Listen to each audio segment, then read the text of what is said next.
Hey everyone, this is Mr. Fernandez, and I'm here to tell you a little bit about the 1790s. Specifically, what happened during the presidencies of George Washington and John Adams, the two first presidents under the new United States Constitution, which was proposed in 1787, officially ratified in 1788. I don't normally like to focus on on the great man approach to teaching United States history. I don't like to organize chronologies around presidents as if they are the organizing principle around which we should understand American history. However, the focusing on the two presidencies of George Washington and Adams allows us to look at some of the big themes in the 1790s, and that's much more important. So that's why I'm organizing it this way. So the learning target is for you to describe, you'll be able to describe major domestic and foreign policy challenges in the 1790s.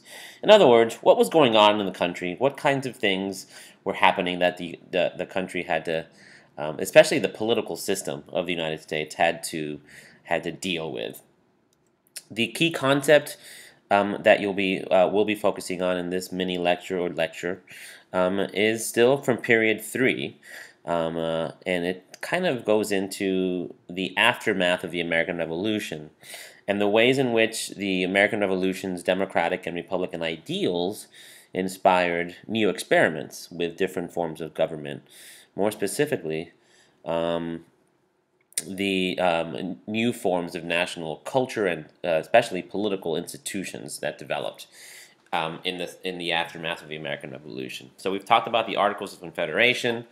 We've talked about the new Constitution and the debate that took place over whether or not to ratify the new Constitution. We talked about the success of the so-called Federalists in convincing the country to adopt the new Constitution. Now the big question is what happens once the new Constitution is established in the first generation or so. What is the deal?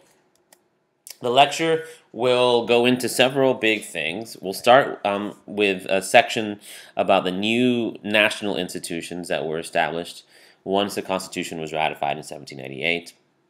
We'll go on to looking at the domestic and international challenges of George Washington and John Adams, who were presidents during the early years of the new Constitution. So let's start with the new national institutions established in the 1780s and 1790s. For one thing, once the Constitution was ratified, of course, the country moved on to choosing the leaders of the members of the new national government. And in 1789, the first U.S. Congress, with a House of Representatives and a Senate, which was established by the new Constitution, convened in New York City. Washington, D.C. did not exist yet. Keep that in mind. It won't exist for several years at this point. And so New York City becomes the de facto capital of the United States, while Washington, D.C. is being planned and eventually built. One of the first things that the new Congress does is it makes good on one of the promises made by the Federalists, those who were in favor of ratifying the new Constitution, of expanding the power of the national government.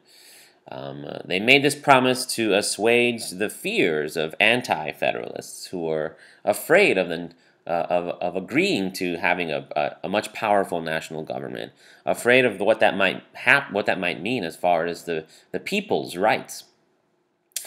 The Federalists promised to introduce a Bill of Rights using the process set forth in the Constitution to propose changes to the Constitution or amendments to the Constitution.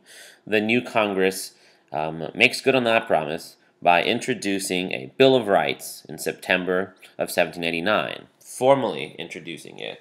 After that, for a year and a half or so, the country was involved once again in saying yes or no on a state-by-state basis to whether or not to approve of the Bill of Rights.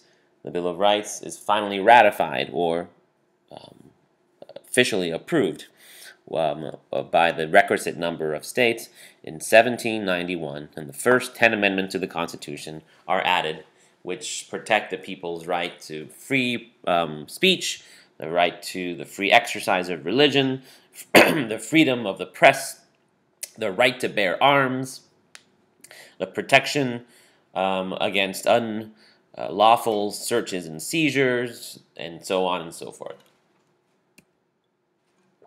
Oops. After that, or at the same time, rather, a Congress is convening for the first time and going about its official business for the first time. George Washington is elected president, or let's say selected as president by the Electoral College, an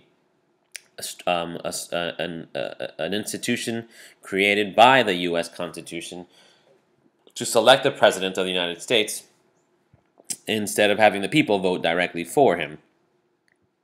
The inauguration of George Washington takes place on April 30th, 1789. And one of the first things that George Washington does when he sets about kind of creating precedents or established ways of doing things for the first time, given that this is the first president, and there are a lot of unanswered questions about what the presidency would look like. George Washington goes about answering some of those questions. One of the things that's in the Constitution that is authorized in the Constitution, rather, is an executive branch that goes beyond the president and vice president. The Constitution, Article 2 of the Constitution, more precisely, does say that, or makes mention of executive branch officials other than the president and the vice president who would be chosen by the president primarily, in some cases with the consent of the Senate. Those officials, whoever they might be, those offices rather, would be, according to the Constitution, in pretty plain language, would be created by law. So meaning the Constitution establishes a process whereby Congress, using the regular legislative process of coming up with a bill and then voting on the bill and then having the both houses of Congress agree on the bill and then having the president sign the bill into law, a process for creating new departments and other agencies in the executive branch that would be directed or supervised by the president. And that happens in the first months of the Congress meeting and debating and creating new legislation. Congress and George Washington together create a Department of War, a Department of the Treasury, a Department of State, and a Department of Justice. The first 4 departments in the executive branch. And as authorized by the Constitution, Washington appoints the heads of these new departments, the so-called secretaries of these departments, with, of course, the Senate approving of the choices of Washington's choice for each of these institutions or departments. So here's the first cabinet of the United States. That is the first heads of the executive departments as they existed under George Washington. You'll notice that Thomas Jefferson is here. Thomas Jefferson, the author of the Declaration of Independence, so one of the great young intellectuals and leaders from Virginia, a slave owner himself, and also one of the early diplomats of the young country, who spent a lot of time in France representing the United States. Thomas Jefferson is chosen as the first Secretary of State, that is, the head of the department in charge of diplomacy. Alexander Hamilton, the guy who likes to rap on Broadway, is chosen as the Secretary of the Treasury. and again, because of his wisdom and expertise in all things financial. For those of you who are familiar with the play Hamilton, you know that Jefferson and Hamilton will begin a very long rivalry, having, as they did, a very different ideas about the proper scope of the government and what it should and should not do. Anyway, we'll come back to that. That'll be one of the big things we talk about in this unit. But this is another kind of new thing that happens in the 1790s as the new government is created under George Washington. And then finally, in the first few years of the Constitution, the Congress also begins the process of creating a judicial branch. So the United States Constitution of 1787 formally creates what is called by the Constitution a Supreme Court. That's directly established by the Constitution. The number of people on the Supreme Court is left up for to be determined by in the future, as is the shape and scope of the rest of the judicial branch. Because if you look at Article 3 of the Constitution, what it says is that there is a Supreme Court, and then other so-called inferior courts will be created by law, meaning any other courts in the federal judicial branch will be created by an act of Congress, with, of course, the president signing that legislation into law, or that bill into law. And that's exactly what happens in 1789 when Congress passes the Judiciary Act, and George Washington signs the Judiciary Act. The Judiciary Act begins to define the judicial branch of the new national government, the federal government. It creates 6 justices for the Supreme Court, and it also creates a system of federal courts, which of course still exists today. 2 layers of federal courts below the Supreme Court, the lowest being the district courts. These are the trial courts, the places where you would first be subject, if you were suspected of a crime, subject to a trial by jury. And then the appeals court that would determine the results of appeals and begin to look at questions of, we'll get to that another time. So you're seeing then in the first few years of the 1790s, the development of the national government, filling in the blanks left by the Constitution. And so now you have a fully functioning underway the development of a developing federal government, at the head of which, or at the head of the executive branch of which, is George Washington. And the first president of the United States, it faces some significant international and domestic challenges. For one thing, George Washington needs to begin working on the financial dimensions of this new government. How will this new government raise money? What will it do with that money? And so on and so forth. Of course, that would be determined primarily by Congress, with the president's input and signature through legislation or a bill signed into law. One of the first things that happened in the early 1790s is that Secretary of Treasury Alexander Hamilton begins to lay out Washington's financial plan. Hamilton has a very precise idea or set of ideas about what the government should be doing with respect to money. And he proposes a plan that involves several aspects, all of which he convinces Congress to do. First, Alexander Hamilton says the new national government has to pay off its debt. Now it has the power to do so. It has the power to raise taxes. Remember that the Constitution creates a stronger national government with the power to impose taxes on the people. So Hamilton proposes that immediately the national government should pay off its debt, and it should pay it off at face value, meaning whatever the pieces of paper that are out there that were created by the national government under the Articles of Confederation, whatever it says, whatever those pieces of paper say people are owed, is what the government should pay. It shouldn't, in other words, seek to try to reduce the amount of money that it pays back. It expressly, the plan would or does, calls for Congress or the national government to pay off fully all of its debt, to the last penny.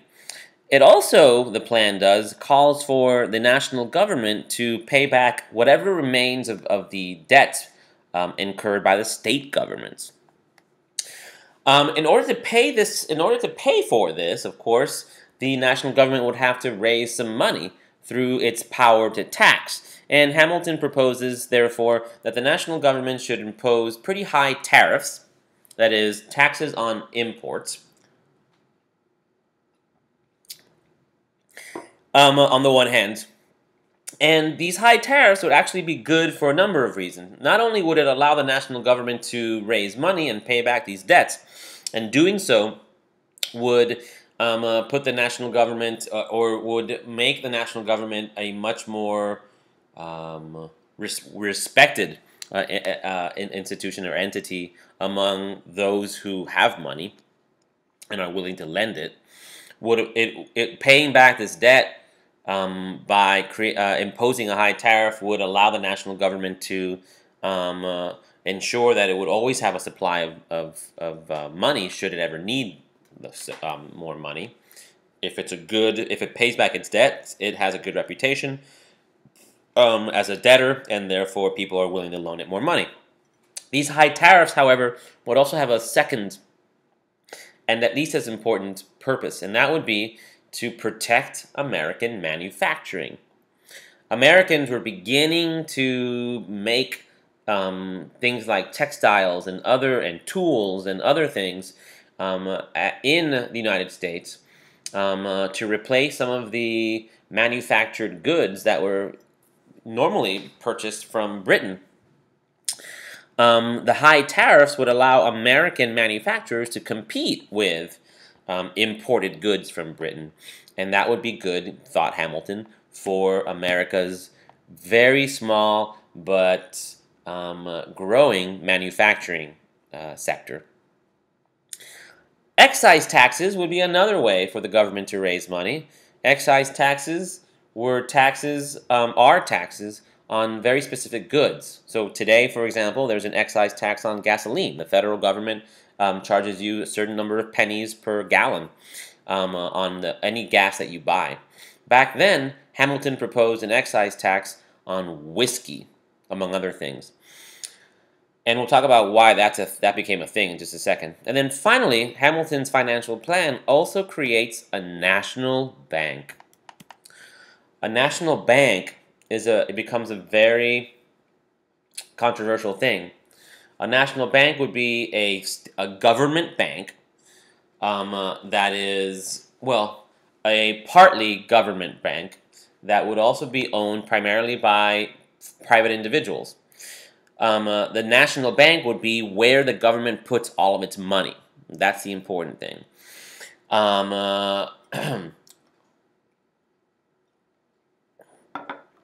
A national bank, thought Hamilton, would create an institution that was always loaded with money, that could provide credit to businesses, for example, and others in a very kind of solid, predictable way, and would allow that credit would allow for the economy to become stronger and stronger. People always need to borrow money, especially people interested in starting businesses or in growing businesses, and they needed a place to do that that's reliable, that they could count on, that could offer decent interest rates, etc. A national bank would be just that.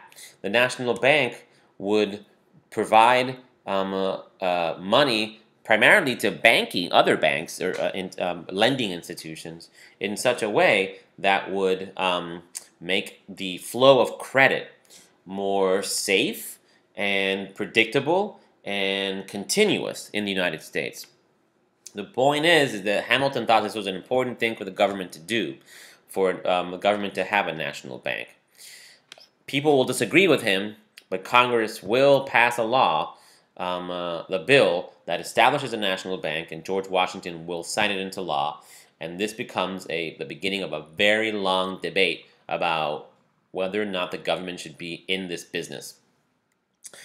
And right away, some of the components of this financial plan become controversial as well. For example, the excise tax on whiskey becomes a thing. Whiskey was important to small farmers, and not just because they like to drink whiskey. That's not really it. Whiskey was a way, the product of grains. So in order to make whiskey, you use a number of different kinds of grains, barley, wheat, I don't know. The point is that these grains were often very difficult to transport cheaply in America's, given America's very limited transportation infrastructure. Farmers would convert that bulky grain into a liquid like whiskey, and that was easier to transport. You can load whiskey up in barrels on carts and cart that off much more efficiently than you could giant bales of rye or other wheats. And so the excise tax on whiskey would actually fall hard, therefore, on the farmers who relied on the production of whiskey to reduce the costs of transporting their agricultural goods. Many people were upset. The people in western Pennsylvania were especially upset. They were already upset over a number of things. They were upset that they believed that the state government of Pennsylvania, as well as the national government, were ignoring the interests of Westerners, people who lived far off on the frontier. And this was the last straw for a lot of those folks. And so in 1794, there was a rebellion on the part of a number of small farmers, especially in Pennsylvania. Not only in Pennsylvania, but especially in Pennsylvania, called the Whiskey Rebellion, because the focus of the rebellion was this excise tax on whiskey. This sounds very much like Daniel Shays' rebellion in western Massachusetts during the Articles of Confederation, and it very much was. Very much a lot of the same kind of themes. Small farmers living in the West upset that this distant, powerful government was either doing something or not doing something actively to hurt them, or not doing something to actively help them. And the same thing happened here. Now, in Massachusetts, Shays' Rebellion led many to react and to give in to the demands of the small farmers in the West. This was before the new Constitution was established, with the power to raise an army and a navy, and to raise the money it needed to pay for that army and the navy. And this time around, the national government was equipped to respond with force to the rebellion, and that it did. George Washington himself, the President of the United States, who was also, remember, under the new Constitution, the Commander-in-Chief of the Army and the Navy, personally leads a force of 15,000 state militia soldiers to put down the rebellion. The Whiskey Rebellion was an indication, or rather, the Whiskey Rebellion, the response to the Whiskey Rebellion was an indication that the national government, now had this power, the power to keep order, as they saw it, the power to, the security powers it needed to maintain order, and B, it seemed that the national government was intent on using it. In other words, that from now on, laws passed by the national government would be obeyed, or else the power of the national government would be wielded in support of those laws. Other challenges during Washington's presidency, of course, include conflict with Native Americans. As you saw in the last unit, Native Americans were now in greater danger than they even were before, given that the Treaty of Paris of 1783 gave Americans much of the land to the west of the Mississippi in this area here around the Ohio River Valley and southward. And those Native Americans were now vulnerable to encroachment on the part of American settlers who were now streaming very quickly into the west. The British, remember, continued to control the Great Lakes region and north of that, continued to maintain soldiers in the western parts of the United States.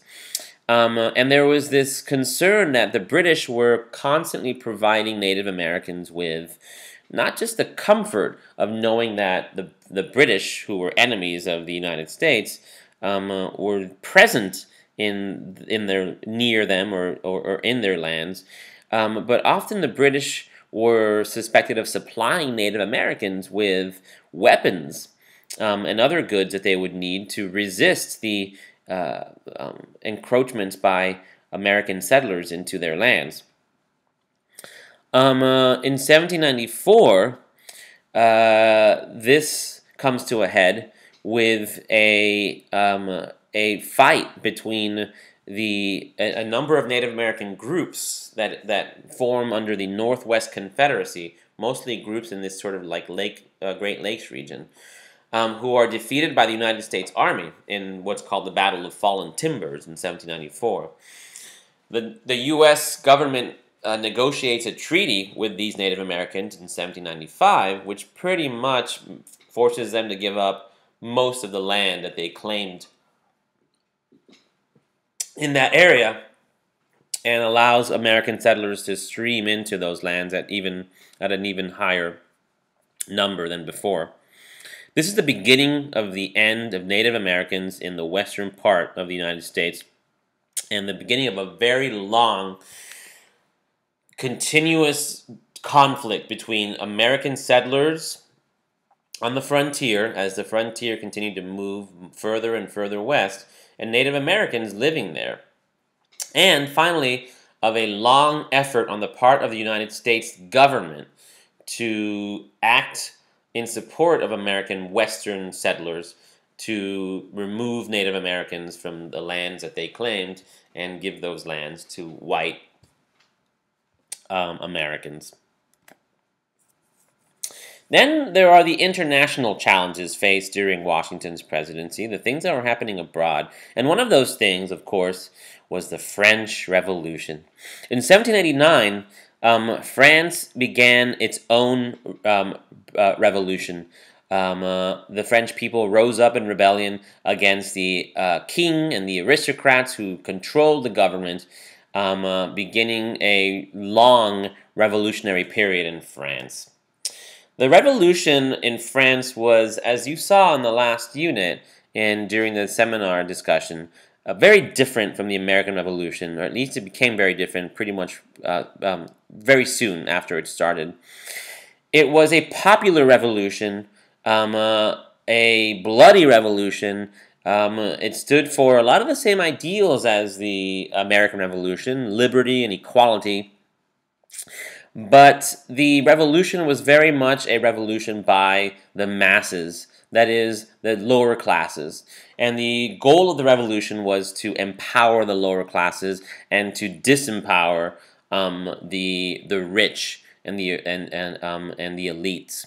Very different from the American Revolution. Those of you who you'll remember that in the Socratic seminar, you heard people talk about how the wealthy in America continued to hold power after the Revolution. George Washington was one of the richest people in the land.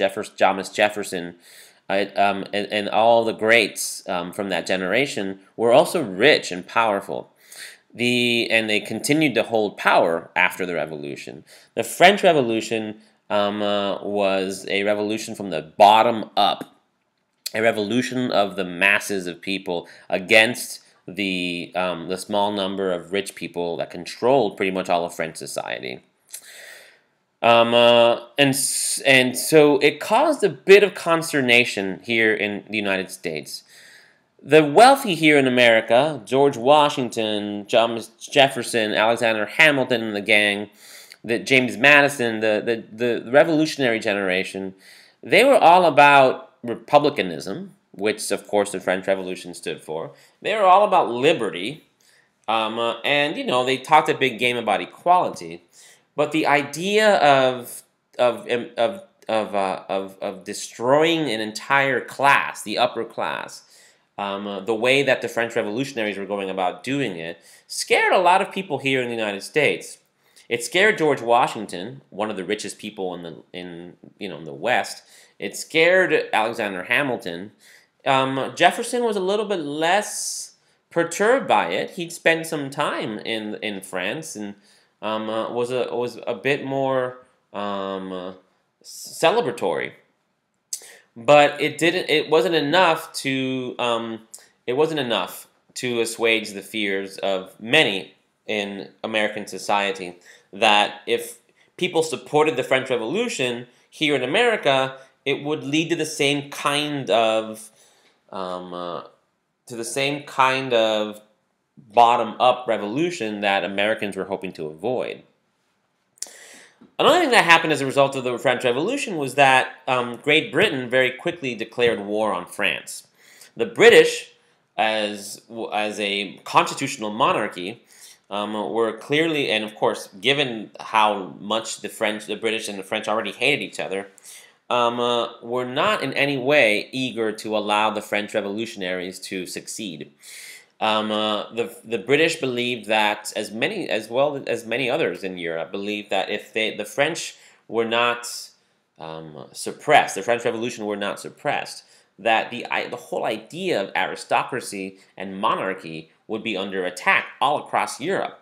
And monarchs around Europe were not about to let that happen. So the British and the French begin going at it in primarily a naval war. Americans are caught in the middle. Americans want to trade with the British. Americans want to trade with the French. And the British and the French are making that difficult by prohibiting the French from trading with the Americans on the British side. The French were prohibiting the British from trading with the Americans.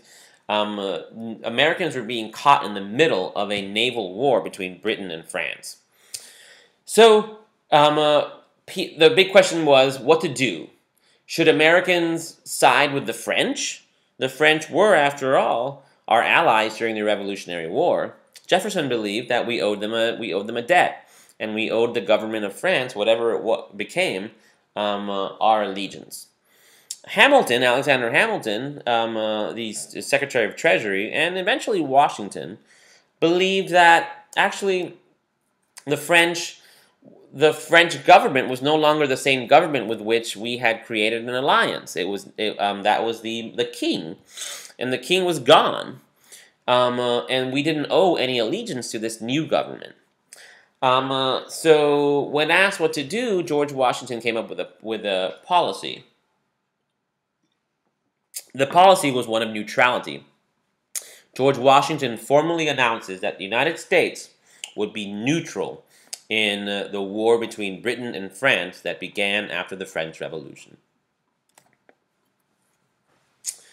In the meantime, America begins to deal with its relationships with Britain and some of the other countries in Europe, especially those countries that still had a claim to lands in North America. One of those efforts was known as the John Jay Treaty. John Jay was the first Chief Justice of the Supreme Court, and he's sent to Britain to discuss a potential agreement. The Americans are upset because the British, like I said in the last slide, the British and the French were going at it. One of the things the British were doing in order to maintain its effort to destroy the French Navy was that the British Navy would seize American vessels, or whatever, ships belonging to any nationality that was hoping to trade with France. They believed it was justified because they were at war with France. So American ships were being seized by the British, that those ships that were trying to trade with France. And American sailors, people on those ships, were being impressed, meaning they were being forced to join the British Navy in their effort to destroy the French Navy. John Jay was sent to talk about that with the British. John Jay was also sent to talk about the British forts in the western part of North America. The British, remember from the last unit, had not left some of the forts that they owned, the British military owned, in the western parts of the United States, in the Great Lakes region. And Jay was sent to discuss that as well. Well, after some time, John Jay came back and he said, "Look, I have a resolution. I have a treaty that I was authorized to sign by the president. And in the treaty, as part of this treaty, the British agree to remove their soldiers from the posts in the West." However, Jay was not able to get the British to agree to stop seizing American ships and American sailors in this policy of impressment. The general American public was furious at Jay for signing a treaty that did not include a commitment on the part of Britain to stop taking American sailors and American ships. So the treaty became very unpopular. It also seemed to many to betray the French. We were signing a treaty with the British, some argued, when we ought to be signing a treaty with the French, another treaty of alliance. Signing a treaty with the British was viewed by many as an indication that America was formally siding with the British instead of the French in this war between them. And this angered a lot of Americans. Many Americans were in support of and celebrated the signing of another treaty, this time with Spain, known as the Pinckney Treaty. As part of this treaty, Spain agrees to allow America, the United States, to own more of what it claimed to be its territory down in the kind of Florida area. But most importantly, it allows Americans to use the Mississippi River and the port of New Orleans, which still belong to the Kingdom of Spain. Remember that in the last unit we talked about how many Americans in the West, right, this part of the country, they were hoping that the Spanish would allow them to use the Mississippi River, which they owned, and the port of New Orleans, which they also owned, in order to ship goods most effectively and cost effectively through the Gulf of Mexico and out into other parts of the world. The Spanish refused to allow Americans to use the Mississippi River and the port of New Orleans, and the national government under the Articles of Confederation in the 1780s was unable to get the Spanish to agree or to change their minds. The Pinckney Treaty finally opens up the Mississippi River and New Orleans to American boat traffic, and this allows for further development, economic development of the western part of the United States, making a lot of people very happy. Anywho, Washington comes to the end of his 4 years. He's had some successes, some failures. The end of his 8 years in office. And he agrees. What is this?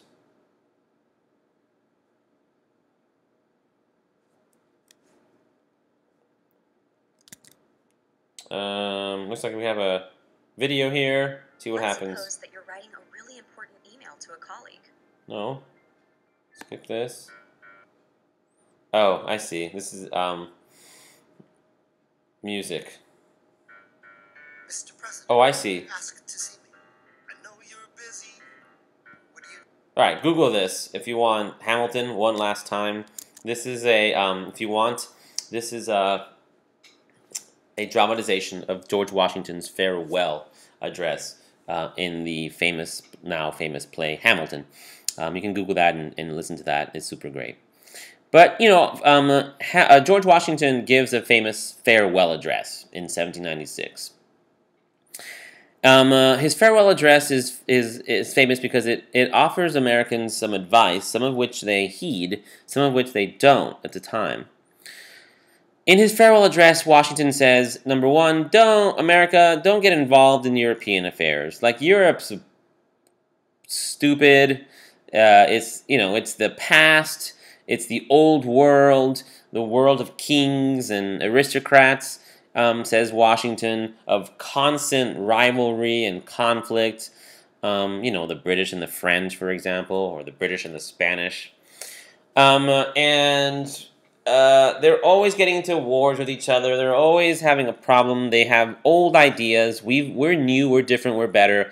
America, don't get involved in European affairs. Just stay out. Be neutral. And, that happens for more than 100 years. The United States officially maintains its neutrality in European affairs. Never siding with any one European country in any conflict until World War I, which happened in 1917. Number two, Americans don't make permanent alliances with other countries. Like, that's dumb. Don't commit to any sort of long-term permanent alliance where you have to come to some other country's aid if called upon by that country because you signed some treaty with them. This is dumb. This is not a good idea. Don't do it. And once again, Americans seem to obey take heed to this little piece of advice on the part of Washington. Americans don't join any sort of international organization or until the United Nations after World War II. The second two big pieces of advice that Washington gives, that Americans aren't 100% good at keeping, at adhering to. Don't form political parties, he says in his speech. Is dumb. Political parties all they do is lead to conflict. People's passions are aroused by political parties.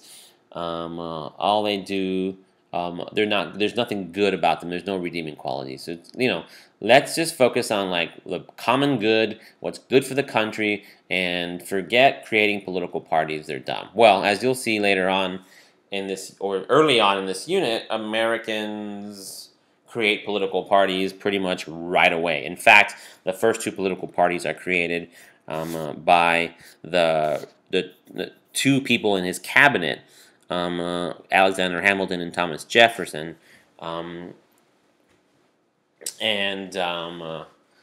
talk about those in shortly. And then finally he says, look, America, you're made up of very different places, regions. The North is different from the South, and the West is different from the South and the North. So, let's all remember that we're in this together. Let's not, fight each other or get into conflict with each other. Let's just try to avoid that.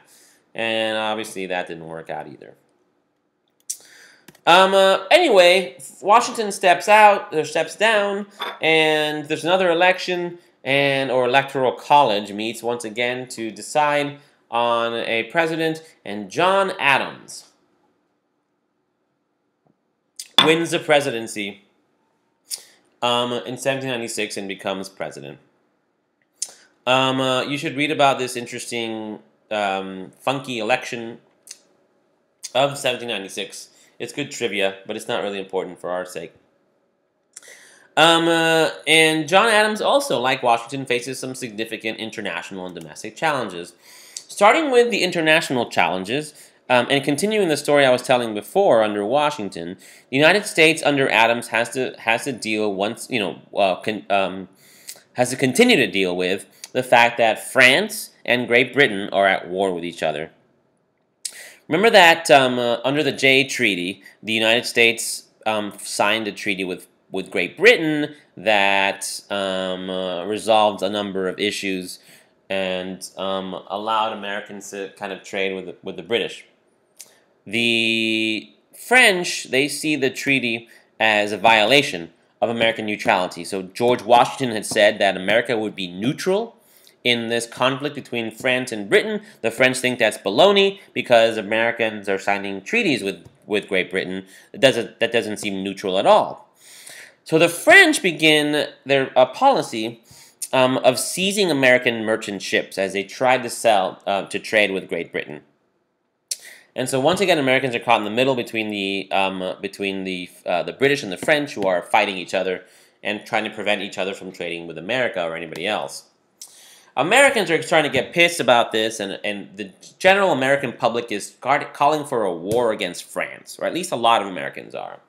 John Adams, although he's not a big fan of France, like Washington, he also recognizes that, the American military just isn't quite there yet. It would take some time before the United States was ready to fight a formidable navy like France. And so, instead of calling for war, he attempts to negotiate with France. As the negotiations are ongoing, many people are starting to get scared or worried that America is going to engage in a war with France because of what France is doing. And many are really worried about all the people in America who are kind of okay with France and support France. Many Americans did, at least. And a lot of Americans were also immigrants, meaning a lot of people were from Europe, a lot of people were from France and other places like that, who were places that supported the French Revolution. So John Adams was concerned, as well as many Americans were, with all of these possible traitors and enemies in our midst. All the people who were in favor of supporting France in the war against Britain. All the people who were from Europe, who supported France as well, had to be placed in check. So Adams and the Congress, they pass a law. Adams signs a law, two laws actually, called the Alien and Sedition Acts of 1798. And these laws were passed in response to this concern that there were dangerous people here in America who might be traitors. These laws did several things. Number one, they made it harder for immigrants to vote. Immigrants were now suspected of being against America. Number two, it made it easier to deport or immigrants that were considered to be or labeled as dangerous by the federal government. And then finally, it made it illegal for newspapers to, quote, print, utter, or publish any false, scandalous, and malicious writing about the government. Once again, Americans, especially people who supported John Adams, the president, and the majority of Congress, were worried about all the people here in America who were not 100% behind American policy, who believed that we should negotiate with France and that we should make peace with France and that France is not our enemy, even if they are taking American ships as part of their fight with Britain. That Britain is a true enemy. These people, argued John Adams and his cronies, were dangerous, and these laws were meant to make it harder for them to succeed in convincing Americans to side or to side with France. Some people were very upset about these laws. Thomas Jefferson was one of those people. Thomas Jefferson was becoming an outspoken critic of John Adams during this time period. Thomas Jefferson believed that these laws were unconstitutional. Specifically, the Sedition Act was unconstitutional. The Sedition Act made it illegal to publish in newspapers anything that was critical of the national government. To him, this was a violation of the First Amendment, which had been passed just several years earlier. But what to do, asked Thomas Jefferson, when the federal government passes a law that violates the Constitution? What's the remedy? What's the solution to that problem? How do you make that law stop? This was before the Supreme Court had assumed the power to declare laws unconstitutional. So keep that in mind. And it was up for grabs, it was a question that remained to be answered. And that question was, who would be responsible for stopping the government when the federal government, when the federal government passed a law that seemed to go against the Constitution? Well, Thomas Jefferson and people like him had an idea. And their idea was that because this was a constitution signed by the states, and therefore that this national government was basically just representing the different states, then the states, and the state governments specifically, could therefore nullify federal laws that they found to be unconstitutional. The state governments could declare that something the federal government did was unconstitutional, and therefore that the states were not required to obey those laws or to follow those laws. Thomas Jefferson and others made these ideas known in resolutions passed by two states, the state of Virginia and the state of Kentucky. These resolutions are now known as the Virginia and Kentucky resolutions. In these resolutions, the state governments of Virginia and Kentucky declared that the Alien and Sedition Acts were not constitutional, and therefore these two states would not be obeying those laws. And this sets up a big crisis, a constitutional crisis. What do you do when states explicitly declare that laws will not be obeyed? Well, the crisis is more or less resolved when, a few months later, Thomas Jefferson is elected president in the 1800 election. The Alien and Sedition Acts go away pretty much under the new government, under the new Congress, and so the question of who gets to decide when a law is unconstitutional then gets answered by somebody else, as you'll see in a few days. Thomas Jefferson assumes the presidency in 1801 after getting elected in 1800. And many of these domestic and especially international challenges will remain for him and his administration to address.